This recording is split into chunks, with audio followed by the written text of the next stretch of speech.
Assalamualaikum warahmatullahi wabarakatuh. Perkenalkan, nama saya Siti Rahma dengan NIM 220404500024, kelas D, Prodi Bimbingan dan Konseling Universitas Negeri Makassar. Pengertian pendekatan. Dalam bimbingan dan konseling, kita mengenal dua pendekatan, yaitu scientific approach dan scientific approach. Pendekatan pertama adalah pendekatan yang tidak berdasarkan suatu hal yang objektif dan nyata, akan tetapi lebih pada hal-hal yang bersifat misterius dan spekulatif. Misalnya pendekatan yang dilakukan oleh seorang dukun pada pasiennya. Pendekatan kedua adalah pendekatan yang berdasarkan hasil-hasil interview, hasil penelitian prestasi belajar, hasil tes dan sebagainya, yang dipandang sebagai pendekatan objektif, dapat dibuktikan kebenarannya secara ilmiah. Contohnya pendekatan yang dilakukan seorang guru terhadap muridnya. Macam-macam pendekatan dalam bimbingan dan konseling. Menurut Syamsil dan Juntika tahun 2005, pendekatan bimbingan dan konseling ada 4 macam, yaitu pendekatan krisis, pendekatan remedial, pendekatan preventif, dan pendekatan perkembangan. Uraian berikut menjelaskan keempat pendekatan ini. Pertama, pendekatan krisis. Pendekatan krisis atau disebut juga pendekatan kuratif merupakan upaya bimbingan yang diarahkan kepada individu yang mengalami masalah. Pelayanan bimbingan dan konseling dengan pendekatan ini, dalam praktiknya guru bimbingan atau konselor menunggu klien datang dan seterusnya mereka memberikan bantuan sesuai krisis yang dirasakan klien. Kedua, yaitu pendekatan remedial. Pendekatan remedial merupakan pendekatan bimbingan yang diarahkan kepada individu yang mengalami kelemahan atau kekurangan. Ketiga, yaitu pendekatan preventif. Pendekatan preventif merupakan pendekatan yang diarahkan pada klien untuk mengantisipasi masalah-masalah umum individu, mencegah jangan sampai masalah tersebut menimpa individu. Selanjutnya yaitu pendekatan perkembangan. Pendekatan perkembangan menekankan pada perkembangan potensi dan kekuatan yang ada pada individu secara optimal. Metode-metode dalam bimbingan dan konseling. 1. Metode bimbingan dan kelompok. Penyelenggaraan bimbingan kelompok antara lain dimaksudkan untuk mengatasi masalah bersama atau individu yang mengalami masalah dengan menempatkan dalam kehidupan kelompok. Beberapa jenis metode bimbingan kelompok yaitu: pertama, program homeroom. Program ini dilakukan di luar jam pelajaran dengan menciptakan kondisi sekolah atau kelas seperti di rumah, sehingga tercipta kondisi yang bebas dan menyenangkan. Kedua, yaitu karya wisata. Karya wisata dilaksanakan dengan mengunjungi dan mengadakan peninjauan pada objek-objek yang menarik yang berkaitan dengan pelajaran tertentu. Ketiga, yaitu diskusi kelompok.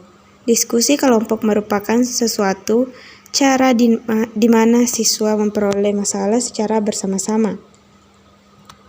Selanjutnya yaitu kegiatan kelompok. Kegiatan kelompok dapat menjadi suatu teknik yang baik dalam bimbingan, karena kelompok dapat memberikan kesempatan pada individu atau para siswa untuk berpartisipasi secara baik. Organisasi siswa.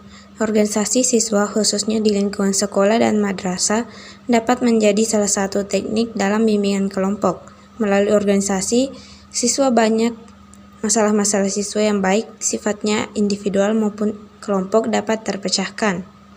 Selanjutnya itu kegiatan sosiodrama. Sosiodrama dapat digunakan sebagai salah satu cara bimbingan kelompok.